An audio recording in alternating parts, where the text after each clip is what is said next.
അധ്യാപകരും അധ്യാപകേതര ജീവനക്കാരും ചേർന്ന് കോളേജ് ക്യാമ്പസിൽ കവിതാ സമാഹാരം പുറത്തിറക്കി.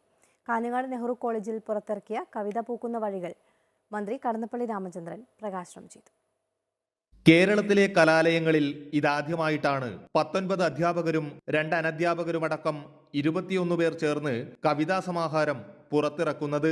വിവിധ വിഷയങ്ങളെ അധികരിച്ചെഴുതിയ 100-ലധികം കവിതകളാണ് കവിത പൂക്കുന്ന വഴികളിലുള്ളത്. പ്രകൃതി, പ്രണയം, സ്വാതന്ത്ര്യം, സമകാലികം, നൃത്തം തുടങ്ങിയ വിഷയങ്ങളിലുള്ളവയാണ് കവിതകൾ. കോളേജിൽ നടന്ന ചടങ്ങിൽ പുരാവസ്തു വകുപ്പ് മന്ത്രി കടന്നപ്പള്ളി രാമചന്ദ്രൻ പ്രകാശനം നിർവഹിച്ചു. കവിത പൂക്കുന്ന വഴികൾ എന്നതിനെ ഒരു കവിതാത്മകമായ നാമധേയം തന്നെയാണ്. കവിതകൾ വിരിയുന്നതും സുഖവും സൗന്ദര്യവും പ്രകാശിക്കുന്നതല്ല തന്നെ അതിൻ്റെ സൃഷ്ടിമുഖമായ പ്രവർത്തനവും തന്നെയാണ്. ഇപ്പോൾ നമ്മുടെയൊക്കെ മനസ്സിലാക്കിയത് ഒരുപാട് സാംസ്കാരിക വൈജ്ഞാനിക ചിന്തകളെ സംസ്കൃതീകരിക്കപ്പെട്ട അർത്ഥഭാവങ്ങളുണ്ടാണ്.